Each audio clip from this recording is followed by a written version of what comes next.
Eto, kasi tingnan ninyo kung gaano kayabang etong ano na 'to, etong, gaano kayabang etong mamang ito. Oh, sabi nga ni Imee, ba't ba parang si Imee Marcos 'yan, eh. Kahit naman, kapatid niyan magnanakaw, tatay niyan at saka nanay niyan magnanakaw, eh, senador pa rin 'yan at kailangan mo siyang irespeto. Tingnan ninyo yung manner ng pagsagot niya dito kay Imee Marcos. Oh, pasok. Ang tinatanong ko lang, hindi ba yung designated, yung SDO, si Fajardo lang at si Acosta, hindi si VP, hindi siya yung PAYE eh. Ang liwa-liwanag. Pero ang sinabi niyo po kanina yung accountable officer. Siya kaya nga, so yung accountable officer, yung SDO, nasa JCD Hindi lang po yan si SDO po yung accountable Hindi, officer, or. Your Honor. Ang sabi doon, head of agency or person designated. Oo, ang liwanag sa definition ng joint circular. Mag-yes or no ka lang, kanina ka pa, inaaway mo ko lagi. Sorry po, Your Honor. Sorry. Ang ina kasi galing-galingan ka, eh. Ito yung sinasabi ko, walang respeto. Walang respeto. Bata, putang ina, COA, ano ka lang, hindi ka man commissioner. COA auditor ka lang. Oo, national auditor. Okay, sige. Mataas na posisyon na yan. Dapat pag sumagot ka sa mga senator judges, dapat laging in a nice way. COA ka lang, senador yan eh. Sinong nagbigay sa iyo ng lisensya na maging ganito kaangas? Gaano kalaki ang chiching para maging ganito kaangas? Hindi ka natatakot? Ha? Hindi ka natatakot? Mas mataas ba ang COA kaysa sa mga senador? Lalo hindi lang to basta senator judge. You have to convince them to vote in favor of you. So kailangan mo silang ligawan. Hindi mo sila kailangan sigawan, awayin mo sila.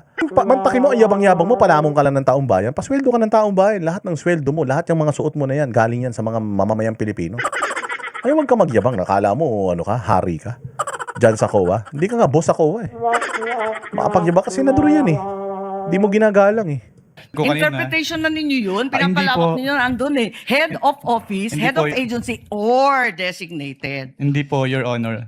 Kasi yun nga po, nakalagay po dun sa... Sabi mo kanina yes, ngayon no naman. Wala po akong sinabing yes po, O Your sinabi Honor. mo kanina, oo, SDO nga in charge.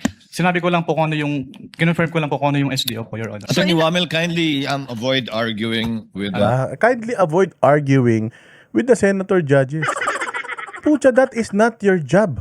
Your job is to answer questions, not debate with them. Sabi ko nga sa inyo kung si Miriam Defensor Santiago to, puta yari to.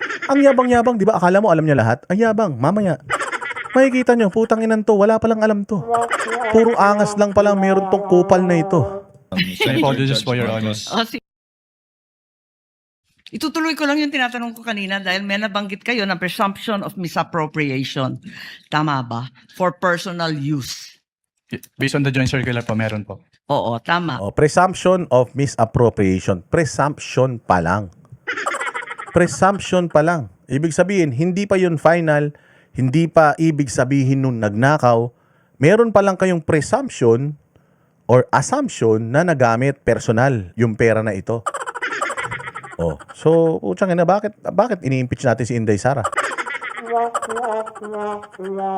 Pagkatapos nun, tinitingnan ko yung joint circular at maliwanag that the presumption for misappropriation arises against the accountable officer. Di ba? Yes, Against the accountable officer.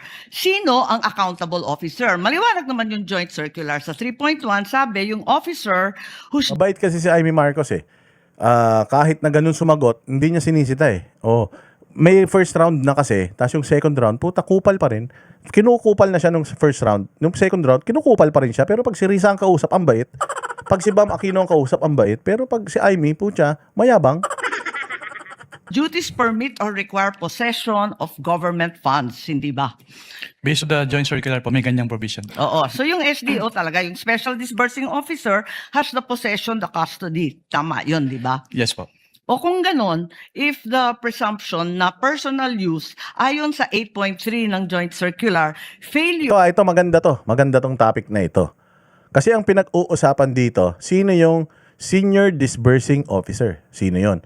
So, hindi si Inday Sara yon. Merong specific na tao na sa kanya nakapangalan yung pera. Walang hiya na yan. Idiretso natin to.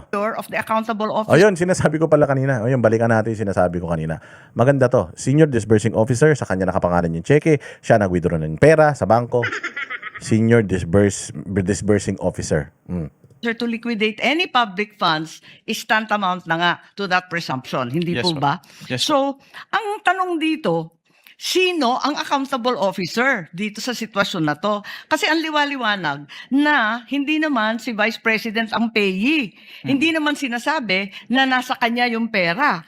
Ang liwanag sa inyong joint circular that the special disbursing officer is the one who was designated by the head of agency to have custody, di ba? And So yun klaro. Yung head of agency si Inday Sara. Yung inatasan niya, yung disbursement officer. So yung disbursement officer ang may pera o ang kumuha ng pera. So ang sinasabi dito ni Amy, bakit si Inday Sara ang ini-impeach natin? Bakit si Inday Sara ang sinisisi natin? Hindi naman siya ang nakapangalan sa cheque. Ang nakapangalan sa cheque itong Senior Disbursement Officer. So ang sinasabi niya, according sa inyong circular, head of agency or, di ba? Head of agency or yung Senior Disbursement Officer. So dapat dito, ang kinakasuhan hindi lang si Inday Sara.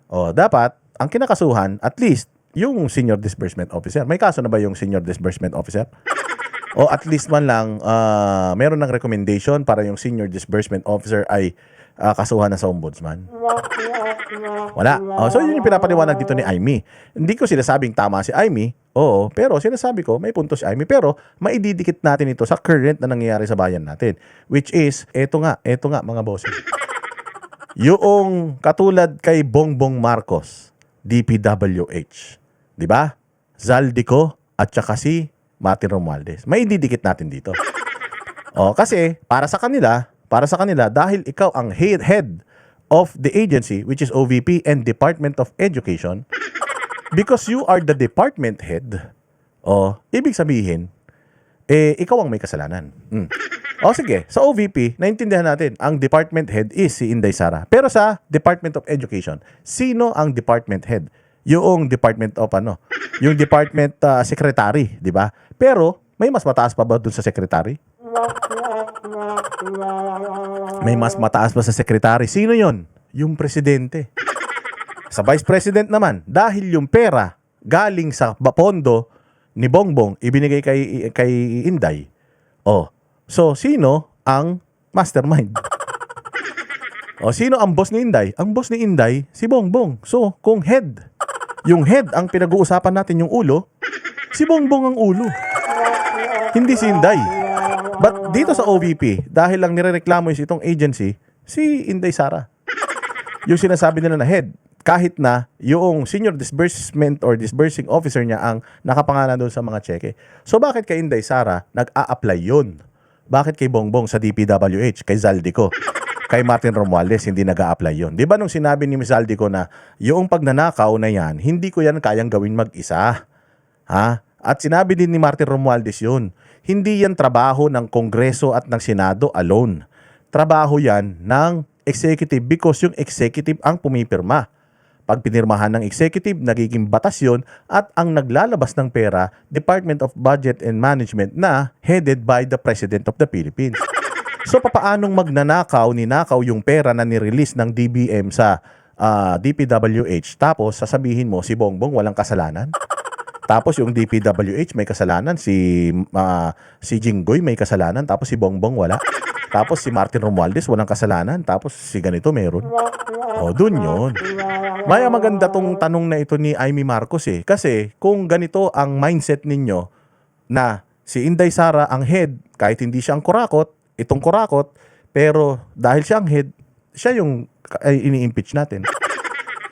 It should also apply sa Office of the President. Kasi yung mga ahensya ng gobyerno yan, siya ang head niyan. Kahit na head si Inday Sara ng Department of Education, siya pa rin ang boss, direct na supervisor ni Inday Sara o direct boss ni Inday Sara. So kung sablay si Inday Sara at siya ang boss ni Inday Sara, at according dito sa memorandum circular, sinasabi ninyo dito sa issue na ito ng confidential funds ng Office of the Vice President, sinisisi natin si Inday Sara kahit na ang disbursement officer yun ang may hawak ng pera. O it should also apply to Bongbong Marcos. In the case of the OVP, si Acosta yon. In the case of DepEd, hindi ba si Fajardo yon? That is not entirely correct po, Your Honor. Because under the joint circular, it shall be the responsibility of the head of the agency first. Yun. So, galing mismo sa COA na dapat ang may responsibilidad kahit sila, yung mga disbursement officer, ang may responsibilidad is yung head ng agency. Putang ina. So, ibig sabihin, lahat ng nangyayari ngayon dito sa bayang Pilipinas, pagnanakaw sa customs, krimen, pagnanakaw sa flood control, pagnanakaw ng mga congressman, sinong head niyan? Sino ba ang head ng buong Pilipinas ngayon? Si Bongbong. If that applies to Bongbong o to Inday Sara, it should also apply to Bongbong Marcos. Masyado kayong selective. Di ba? Oh. So sa kanila mismo galing, sabi ko nga sa inyo, palagay ko itong ano na ito, itong kupal na taga-COA na to. Pucha, ipinapahamak niya talaga yung administrasyon. Kasi kung ganyan ang mindset ninyo, puchang ina, gawin din natin kay Bongbong. Yung pagnanakaw sa DPWH, yung pera man na yan, galing sa pinirmahan ni Bongbong na nagaa. O, di po, si Bongbong may kasalanan yan. Siya pumirma eh. Tama? O. To approve yung cash advance. Pangalawa, to Oo oversee yung agency-wide utilization. Pangatlo, to ensure compliance with the joint Unresponsive circular. po. And also po, O, yun inatest mo, bakit ka pa nagsasalita? Kung nagsasalita na yung senator, putang ina mo ka, wala kang modo. Nagsasalita si Amy, tapos mas nilalakasan niya yung boses niya, bastos. Medyo, ako nga, sabi ko nga sa inyo, kung ako, kahit sino ako senador, tatayo ako dyan eh. Hoy, wag kang bastos. Putang ina, ba't sinisigawan mo yung senator judge? O kaya kung ako si Kapunan, sasabihan ko yan, huy, judge yan, hindi mo pwedeng ganyanin yan. O, kita nyo nga, mabait pa nga si Amy. Buti nga, mabait si Amy. po ni OBP yung Unresponsive po. Ang tinatanong ko lang, hindi ba Di ba? Puros kasi kayabangan ito eh. Pucha, ina, sumagot ka lang, sila matibag. Pag tinatanong mo, hindi masumasagot ng diretso. Yung mga unang dalawa, ganun din. Pag tinanong mo, puros dahilan. Sumagot ka lang, tinatanong ka eh. Hindi ka naman pinagpapaliwanag, tinatanong ka, specific yung tanong eh. Sasagutin mo lang, hindi po totoo yan. Mali po yan. Ganun lang. Antayin mo na tanongin ka nila, bakit mali? Ipaliwanag mo. Saka mo ipapaliwanag. Hindi pwede yung puchang ina, para kang ikaw may-ari ng Senado. I-briefing nyo naman to. Bobo eh. designated? Mantakin mo, abogado ka. Abogado ka, sinasabi mo na magaling ka sa batas. Hindi mo maintindihan na angat ang judge sa lawyer. Abogado ka, judge yan. Hindi mo i-respeto yung judge. Tanga ka ba? Kung siya para kang di nag-aral na, saan ka gumraduate? Ano ka ba? Kaklase ka ba ni Claire Castro sa law school? Yung SDO, si Fajardo lang, kasi Acosta, hindi si VP, hindi siya yung PE eh.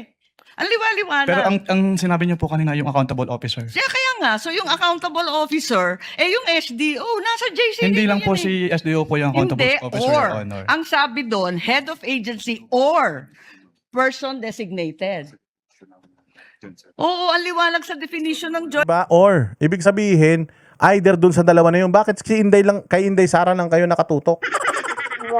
Ha? Bakit kay Inday Sara lang? Ang nakalagay pala sa memorandum circular or. Oh, so ibig sabihin, pwedeng yung disbursement officer, pwedeng si Inday Sara or pwedeng both. Pero si Inday Sara lang eh. So tina-target.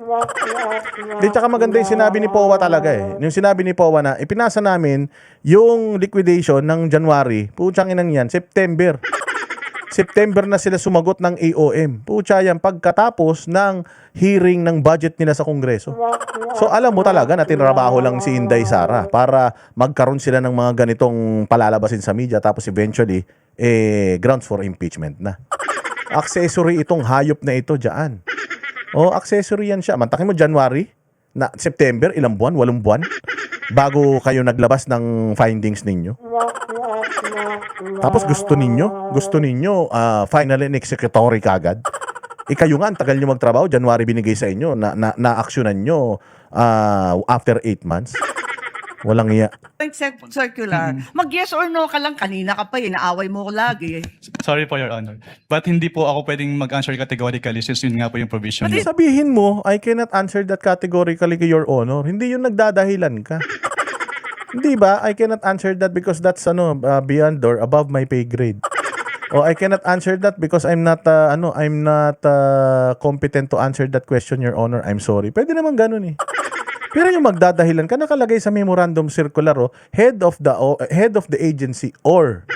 Ano ibig sabihin? Hindi naman nakalagay sa memorandum circular na kapag may nangyari na irregular, ang mananagot solely is the head of the agency. May nakalagay or.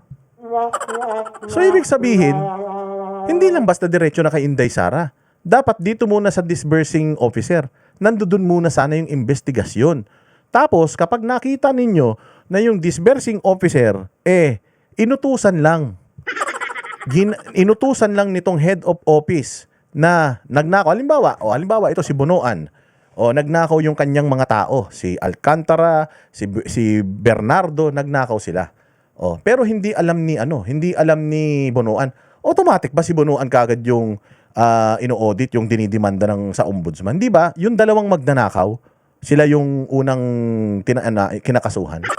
Hindi naman diretso kagad sa secretary na si Bunuan tama? Pero liable ba si Bunuan? Iimbestigahan din si Bunuan kung alam ba niya yung ginawa nitong dalawa. Kasi yung ginawa nitong dalawa, hindi niya alam at hindi siya involved sa pagnanakaw, hindi lang niya talaga alam, incompetent siya. Pero hindi mo siya pwedeng kasuhan. Kasi nga, wala naman siyang kinalaman. Wala naman siyang nakamal na pera galing doon sa pagnanakaw ng dalawang tao niya. Dapat ganito rin dito.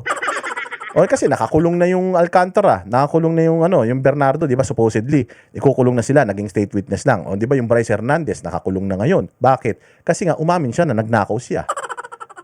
Nakulong na ba si Bunuan? Hindi pa, ngayon pa lang naman dahil kinasukasuhan na. Pero nakulong na kagad yung tatlong tao niya supposedly diyan sa DPWH na sinasabi niya wala siyang kinalaman. Ganon din dito kay Inday Sara. Paano kung nagnakaw yung SDO niya? Hindi niya alam. Hindi man siya nakinabang, di man niya inauthorize. Katulad ng ginagawa ni Bongbong ngayon. Na sinasabi niya, magnanakaw yung mga yan, pero ako hindi. Ako lang yung matino. Ako lang yung hindi magnanakaw, sila magnanakaw. Executive yan. Executive nga yan, pero marami sa executive. Hindi ako damay dyan. Kung pwede kay Bongbong, dapat pwede kay Inday. Dapat ang inuna natin kinasuhan, yung disbursing officer dahil sa kanya nakapangalan yung mga pera na dinisburse ng or pera na binigay ng DBM. Tama? Anong walang sound na naman? Alin ang walang audio? Ako? Ako ba walang audio? Bayaan nyo na kung walang audio. Sigurado ako dito sa recording ko, yung upload ko mamaya may audio na yan. It's categorical. Na yes or Why don't either you go yes back or to your either joint no po. circular? Yo po. Alin ang walang audio? Alin ang walang audio? Paki-confirm nga alin yung walang audio. Niloloko nyo na naman ako Lag lang. Bayaan nyo lang kung mag-lag. Wait lang. Hindi naman, maganda naman yung dito yung signal ko Anyways, bakit buffering? Buffering ang alin? Tingnan ko dito sa okay man, excellent yung yung connection ko. Baka internet nyo na yan. Kapag sinabi po kasing Doon categorical, sa it's either yes definition, po ang or- liwaliwanag, SDO kapag na-designate ng head of office, di ba? But hindi po kasi doon na nalilimit lang yung term accountable officer kasi may other provisions na applicable pa rin po with respect to the term accountable officer. Asan? Kasi napakaliwanag doon sa definitions, napakaliwanag sa 8.3 ng joint circular. Yun nga po yung na-mention ko kanina. Interpretation na ninyo yun. Interpretation nyo yan kasi nakalagay nga disbursement officer or a head of office or head of agency or 'di ba nakagana may or kaya nga may or So, hindi kayo dapat nag-i-interpret. Ang dapat na nag-i-interpret kung tama yung interpretation nyo kasi dito nga tayo nagkakaroon ng problema, Anong walang audio na naman? May audio yan. Walang audio. May audio man dito. Naloko nyo ako. Hello. May audio man yan. Ano nga? No audio? Alin nga ang audio? Meron na daw Putang ina, gulo-gulo nyo naman. Putang ina yan. Hindi na tayo nakapag-focus Refresh nyo lang para kayong mga baliw Para kayong mga bata Hindi na tayo rito. Hindi na tayo makapokus. Walang audio. Pucha. Exit, balik. Ganun lang yun. Kayo naman. Diretso. Lawak ninyo andun Head of office, Hindi head po of agency, or designated. Hindi po, Your Honor. Kasi yun nga po, nakalagay po dun sa Sabi mo joint. kanina yes, ngayon no naman. Wala po akong sinabing yes po, O Your sinabi Honor. mo kanina, oo, SDO nga in charge. Sinabi ko lang po kung ano yung, kinonfirm ko lang po kung ano yung SDO po, Your Honor. Attorney Wamel, kindly avoid arguing with My Senator apologies Judge po, Your Honor. Marcos. O sige po. Sorry. And kindly wind up, Senator Okay, Judge okay. Marcos. Pwede lang itanong kasi Alam mo, dito na bad trip na rito si Chis Escudero. Tang ina to Binabastos mo yung mga senador Si Robin Padilla nagtatanong sa'yo, binabastos mo din Pagka kita mo yung mukha ni Chis Escudero, nagalit na siya. Sabi, tang ina ka mayabang ka. Kailan ka kailan ka gumraduate ng Juris Doctor? Kailan ka pumasa ng bar exams? 2023, 24, 25, 2 taong ka palang abogado, 2026 ngayon. Magtatatlong taong ka palang abogado, yabang-yabang mo na. Tangina ka. Sabi ni Chis Escudero, yari ka sa aking memya. Humanda ka, yari ka sa aking memya. ito ako kahapon. Kahapon sinabi mo na si VP Sara lang ang first and only vice president that you audited na may confidential. Yun na nga yan, katulad yan. Ay yabang-yabang mo ngayon. Ano sabi ni Amy? Ay yabang-yabang mo ngayon. Kahapon nga, sinasabi mo si Inday Sara lang may confidential funds. Malaman-laman natin, meron pala si Binay. Funds. Hindi ako, sinabi mo yun, di ba? Yes po, Your Honor. Tapos, kahapon, nung pinakita ng depensa, yung SARO na si VP Binay, noong 22 December 2014, may binigay na 6 million kay VP Binay ang DBM. Alin ba ang totoo sa dalawang sinabi mo magkatunggali? Yung pinakita po kahapon ay special allotment release order po. So nagkakaroon po ng special allotment release order kapag Alam merong... ko kung ano ang SARO, matagal na, tumanda na po kami sa gobyerno. Yan ang problema Bago ka lang. Ang tagal na ni Amy. Saro, i-explain mo sa kanya. Gago ka ba? Silang gumagawa ng budget. Tanga. Membro ng BICAM yan. Yung Congress at Senate nagtutulong para gawin yung budget para maging batas. Pipirmahan ni Bongbong yun. Sila gumagawa nun, bobo. Tapos ipapaliwanag mo sa kanya kung paano ang proseso ng SARO. Ay, nanto payabang Hindi naman marunong. No? Pero hindi po kasi yan niliquidate sa ICFAO, so we wouldn't know if it was Hindi, used or pero not. Hindi ko magets Hindi po kasi yan niliquidate sa IGFAO. Hindi ba taga-IGFAO ka? Di ba ang trabaho mo, hanapin kung nasa napunta yung pera. Yun ang trabaho mo bilang isang auditor. May binigay na pera sa opisina ni Binay. Ba't hindi mo inaudit? Nandudun ka na nun. Nasa COA ka na nun. Ikaw na ang auditor ng confidential funds. Bakit hindi mo inaudit yun? Kasi ang sabi mo, walang niliquidate, kaya hindi mo inaudit. So ibig sabihin, si Binay, siya yung magnanakaw. Merong binigay sa kanya. Tapos, hindi niya nililiquidate. Tapos, si Inday Sara, may binigay sa kanya, nililiquidate niya. Putang ina, hinahanapan nyo ng butas. Gago ba kayo? Ganyan kayo katarantado? So, dapat pala si Inday Sara, hindi niya na niliquidate yan para hindi nyo na siya i-audit. Tama ba? Kasi kung susundan natin yung sinasabi nitong OGAG na ito, kaya daw hindi na audit kasi hindi nag-liquidate. O dapat pala si Inday di na lang nag-liquidate para hindi na rin siya ino-audit. Wala tayong hinahanap na Mary Grace Piatos. Wala tayong hinahanap na pera. So dapat ako bilang senador, doon ako magtataka. So si Binay doon sa 8 million, 6 million, hindi nyo siya in-audit doon? Hindi siya nag-liquidate? O saan napunta yung pera na yun? Di ba yun ang dapat hinahanap natin? Bakit etong hinahanap natin kung saan yung pera na gastos? Yun ang hinahanap natin. Tangin ng buhay ito.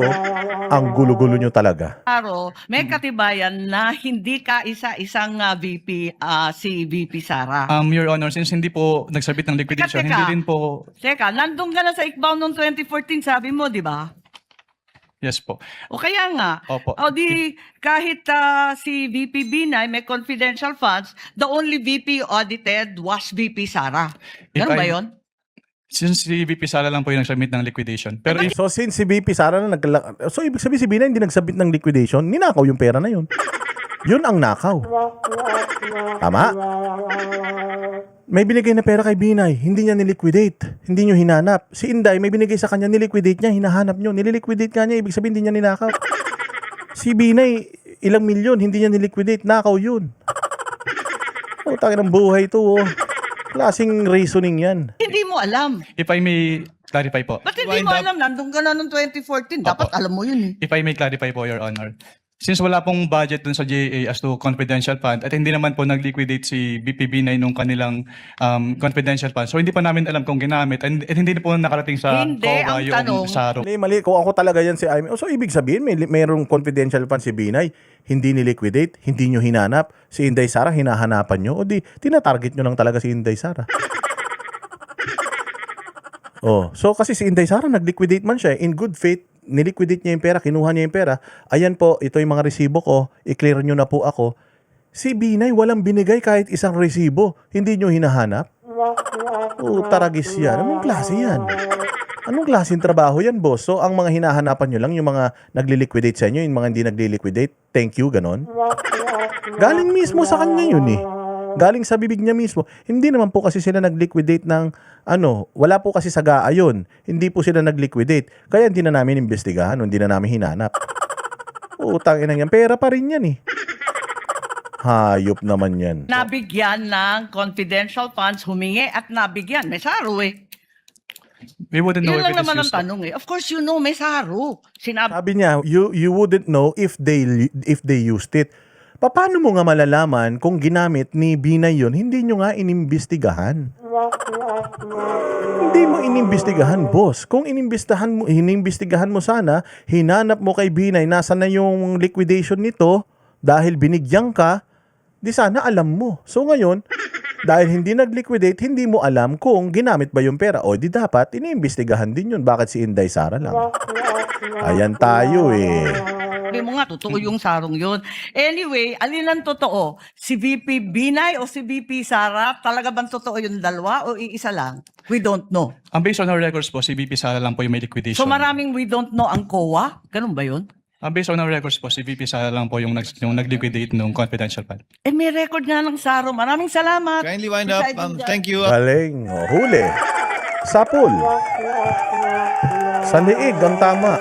Yan ang panatero, walang inuurungan. Pag tama palakpakan, pag mali ay